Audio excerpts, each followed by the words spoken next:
Hello, today I'm joined by my guest James Dolan. He is the head of pre-sales and customer solutions at Alto. How are you doing?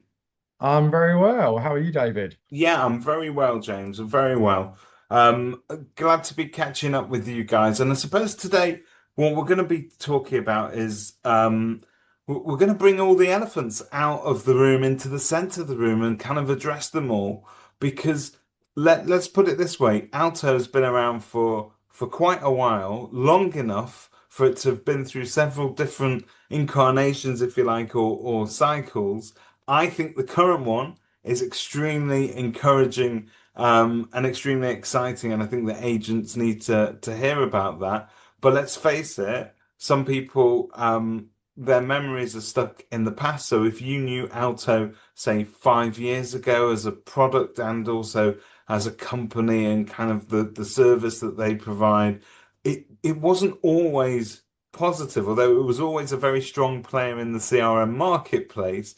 Some of the reviews and some of the news about it wasn't always positive. I think it's very fair to say, from anybody that's had more recent interaction, a lot of that, if not entirely, has changed. But it's a very different beast altogether. So I just wanted to kind of throw that difficult one at you to start with.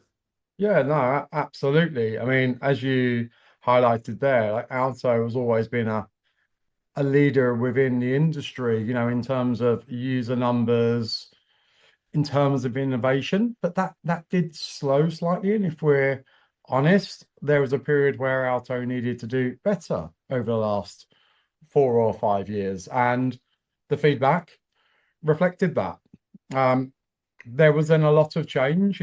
We were part of a much bigger entity with the likes of Zoopla and the softwares that we've got and Home Track, and decisions were made across all those businesses. But what we've done is we've put a brand new leadership team in place, purely focused on software as opposed across the whole of the business. That now is led by Rick Dawson, and the focus was simple when we go back probably 2 years. Let's get the fundamentals right. Let's get product stability correct. Let's focus on how we onboard customers, support, as that is always a key entity of it. Um, and let's start focusing on what matters to estate agents on running their business. And we called that part getting back to core. Let's get back to what we're good at, understanding the challenges that are there, talking to our customers and knowing where they want innovation. And what's happened since we've done that is significant. We're now fastest growing CRM provider in the market. That was official for 2025. We've had record-breaking year for new business off the back of that. But more importantly, with our customers that we already had, that were probably not seeing that innovation as quick as possible, and we weren't speaking to them, we've now completely changed the way that we talk to our customers, we share information, we put a whole customer success team in place who now are actively speaking to our customers, understanding their challenges in market, where they want us to focus our product on.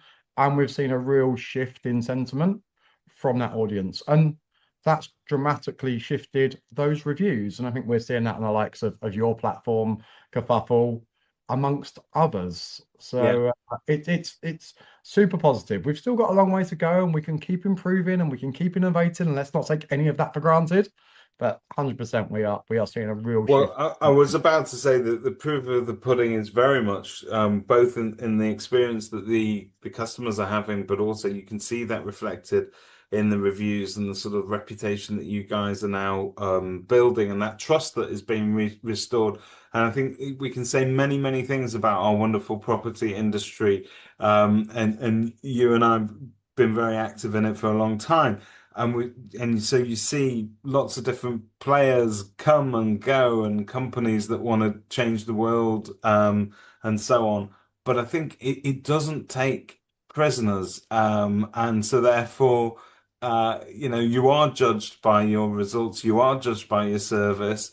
And if people truly aren't happy with that, you do hear about it. But likewise, it's always nice to see when people are happy with it. You see that kind of uptick in reviews and people start to actually sort of share their experiences, and that is what we're hearing coming back when you're looking for more recent feedback on where Alto is. Um, so given that, then James, where do you see the state of the market at the moment? Because it's an interesting time just in terms of what's going on in the world globally, but also recent changes we've had in our marketplaces. But how do you read it? Yeah, I mean, look, a state agency isn't getting it any easier, right? And you highlighted that with what's happening within global affairs, what's happening in compliance. I mean, we've got a huge amount of change happening with renters' rights right in front of us. But ultimately, there's fewer homes, there's higher expectations from clients. They expect everything immediately, no matter what time of the day that is. And we see that across other industries, the way that the food industry changed with Deliveroo and Just Eat and taxis with Uber. It's I want to order it right now and I want to be serviced right now. Uh, Correct. Yeah.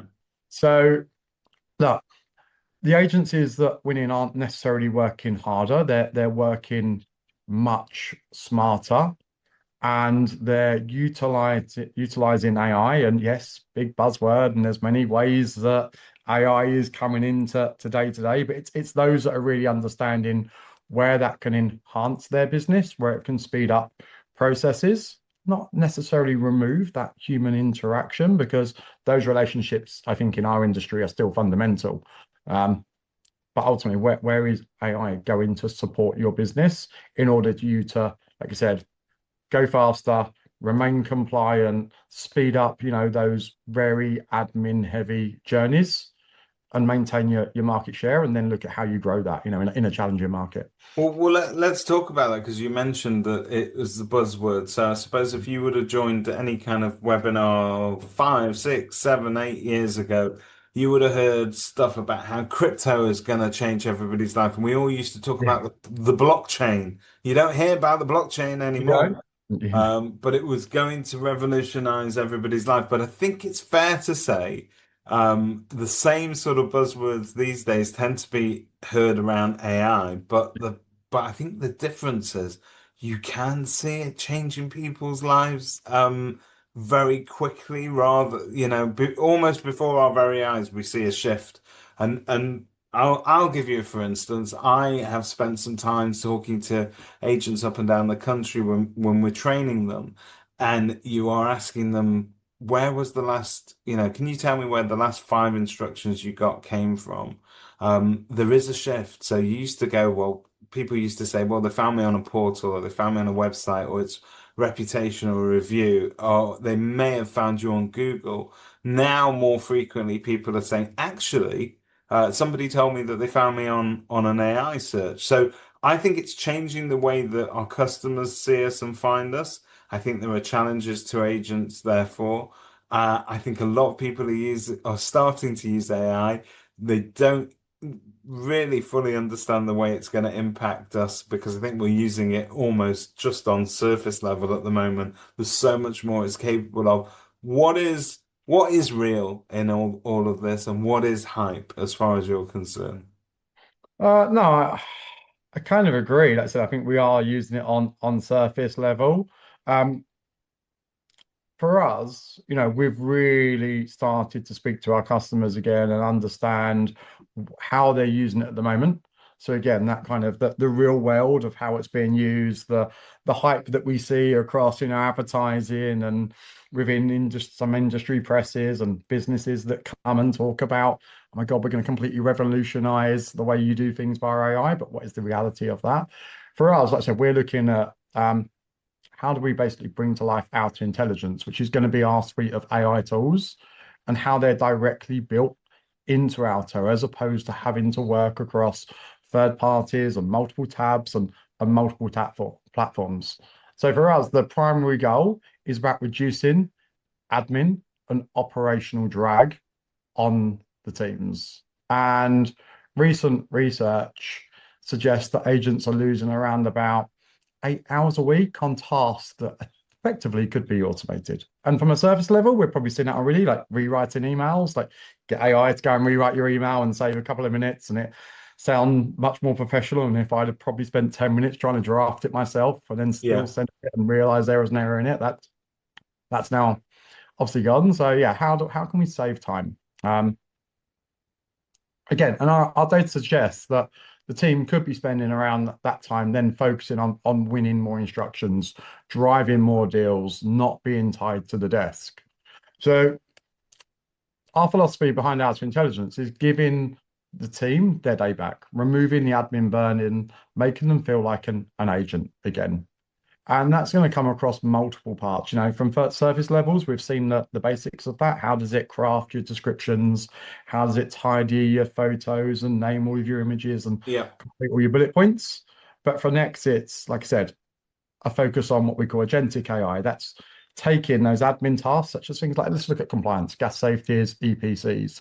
How can it start to spot what ones are expiring? How can it automatically liaise with the tenants and the landlord of that property, then start to instruct suppliers? How can it then manage that job through to completion and then share all that documentation back to the relevant parties? Again, tenants, landlords. Hmm. Yeah, I mean, Alto Intelligence as a almost having it baked into the actual software itself, to Yeah. me has an absolute advantage because when we don't talk about this enough, but we are custodians of people's data. Every time that you need to log out of one system and then jump on another one to write half an email with AI and to use another one to edit your photos, every time you need to come in and out of that there's a risk, isn't it, James, that we're leaking data here and there, and that we're not really operating in a secure environment. Whereas if it's in your CRM, it's coming straight from there. There's a bit of security there for the users as well, isn't there? There is, and I think that's probably one of the biggest concerns around AI at the moment. You're using all these different platforms, you're typing all sorts in and including data, and realistically, what is happening with that data? How is it being processed? Who is responsible for that data? And I think nobody's particularly worrying about it at the moment because Yeah, everyone's doing it. But I'm sure at some point there, we will see something explode around that area. But you're right, if it's inside the product, it is protected. You've got your custodians, you've got your audit trails of everything that's happening in terms of who did it. That information is shared across all of your team rather than being their standalone logins or different AI platforms that they might be using. And also, where it's hugely important is one thing that we are extremely good at is data migration, migrating the data from the company's previous CRM. So then being able to utilize all of that data that's available to then target the right audience, whether it's marketing, to be able to then track previous compliance and renew new compliance. So, like I said, keeping it centralized massively important, but having that years of data where it can learn, pull off, spot opportunity is yeah. going to be massive as well. Mm. I mean, that to me is the key. We're going to talk about migration anxiety in a second, because it is the number one anxiety that agents get when they are choosing a new CRM or thinking about it. I've always, CRMs like that changing your CRMs like going to the dentist for that nagging hole in your tooth where you just put it off and you put it off and you put it off because you're staving off the pain. But the truth is you need to sort of jump on it. But when you talk to agents about migration anxiety, I'm going to try and tie this together in your Yeah. last point because I think it is really really key. You ask them what's the one thing that you're anxious about. They'll tell you, well, I don't want to lose my data. And so you quantify what is that?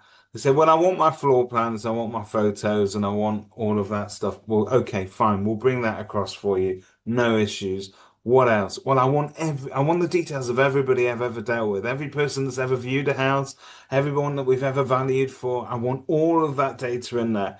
And for the largest part, James, and this is nothing to do with the software and it's everything to do with the agents.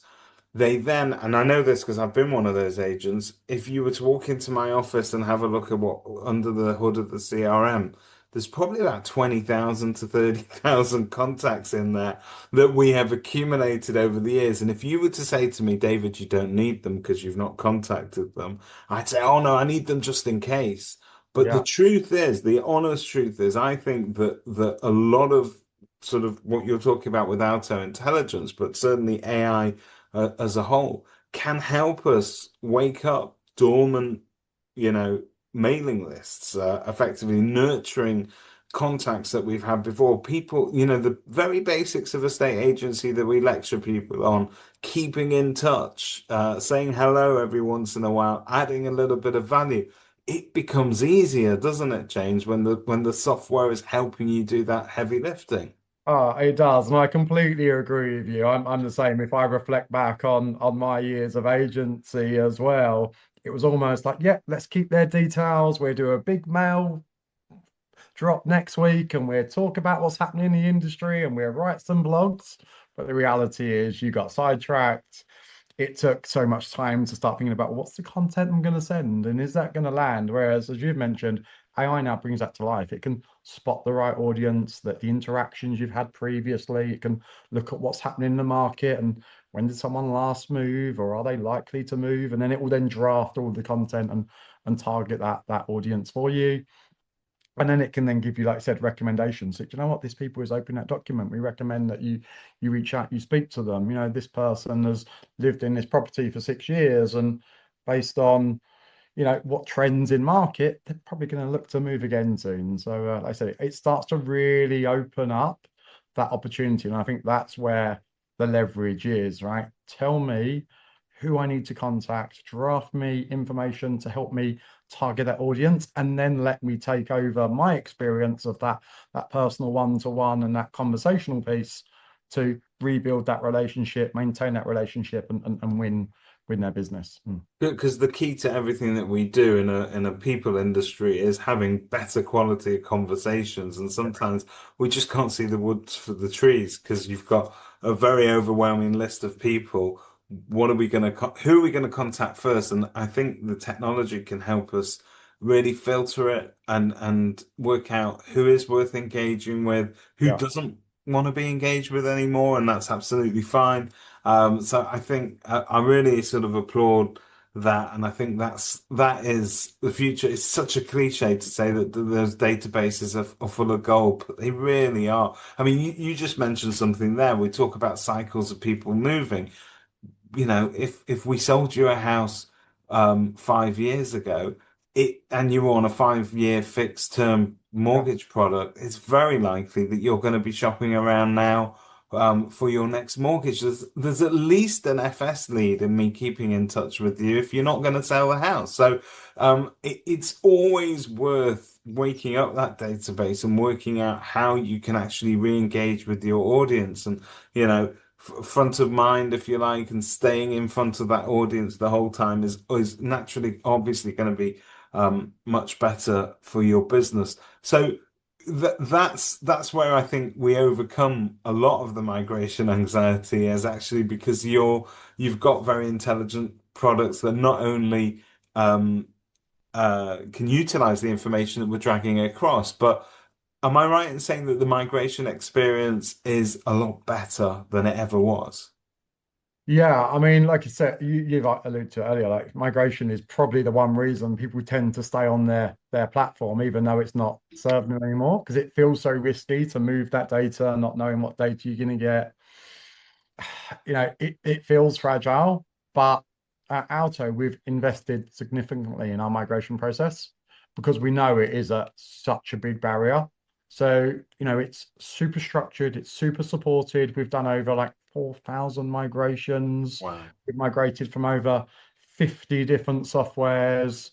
We can do bespoke custom migrations, whether they're from bespoke CRMs or whether they're from spreadsheets. We've really started to double down on that data migration and bring across more information than ever before. Like you said, historically it was like, who is the person, what's the property, and where's the photos and the floor plans? And now you're looking at all the compliance elements, you're looking at things like all the previous and historic maintenance jobs that live across that property, all the documentation that comes with it.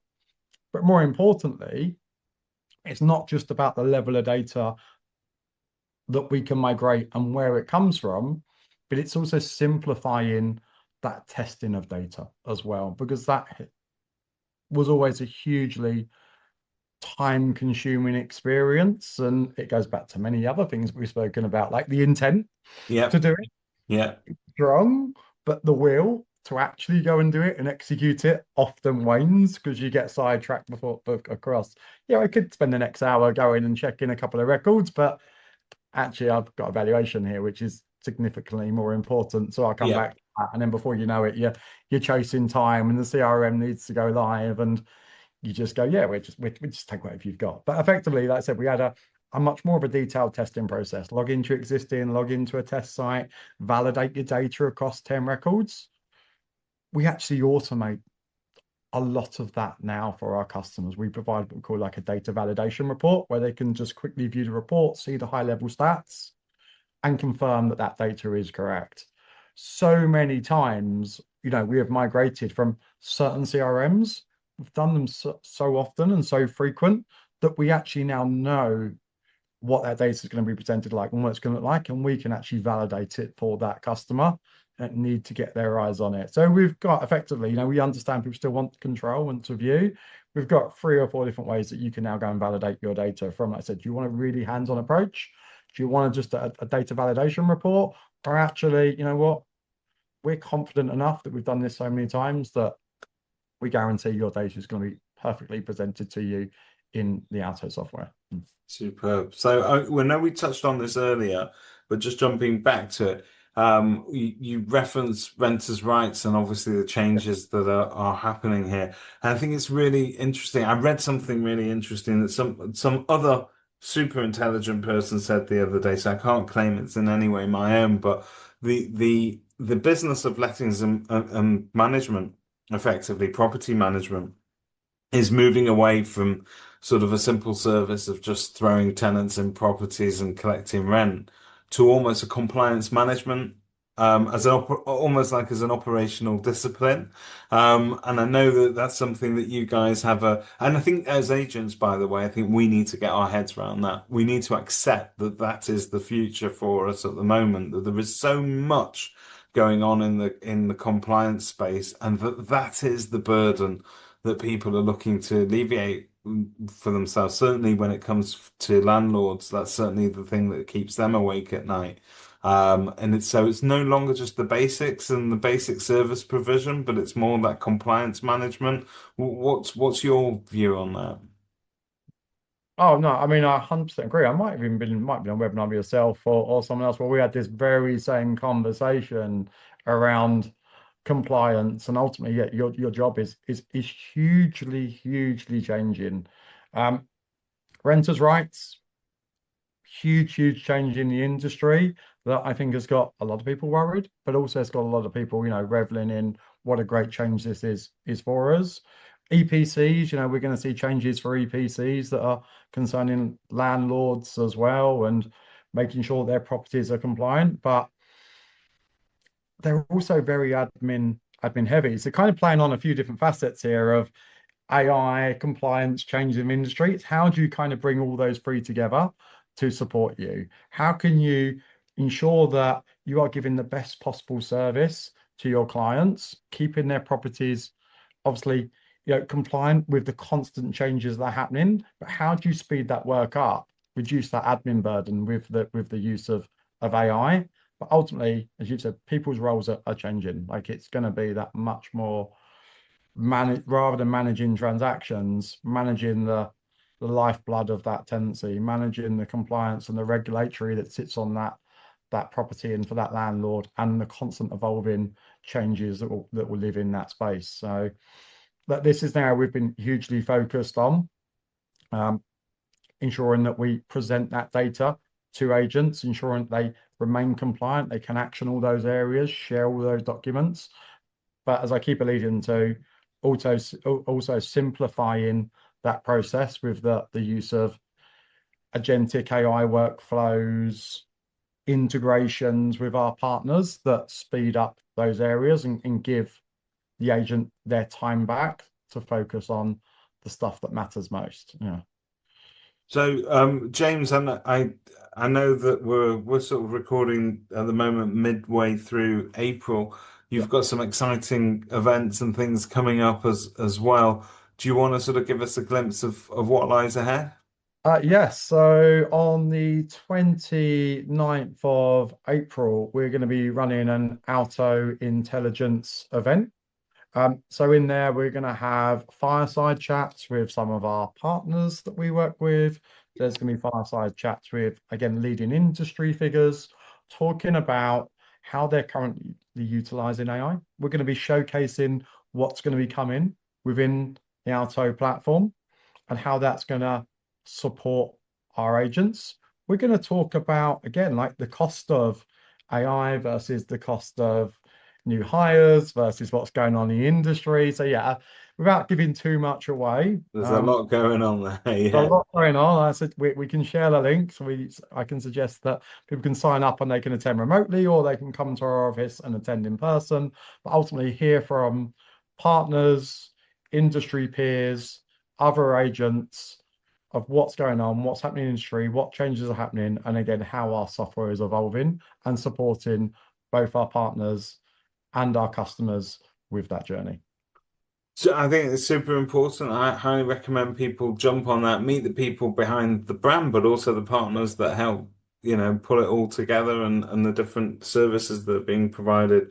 And it will give a really clear snapshot of what the future looks like. And it's fair to say that if you carry on building on your recent successes, it looks very exciting. And it's great, that we talk about you talked about success, client success, championing and so on. That's really where a CRM sets themselves apart, where you sort of understand that it's not just functional admin moving bits of information around.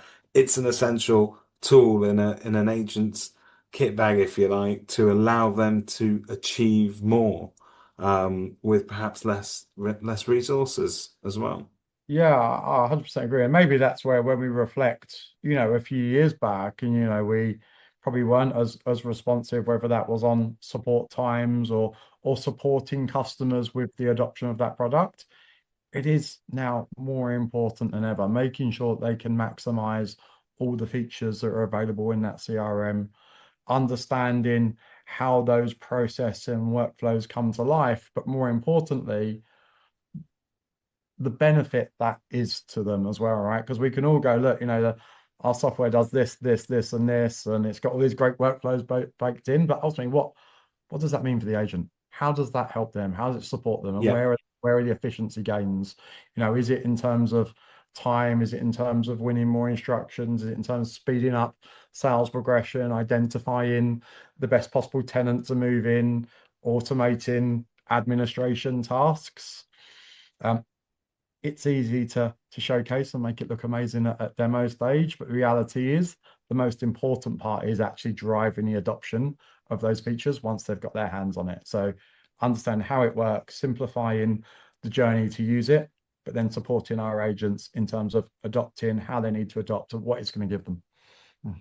Superb, James. As always, really exciting to see what's going on behind the scenes there at Alto. Thanks for keeping us up to date with that, and good luck with the event that's coming up. No worries. Thank you very much. Thank you.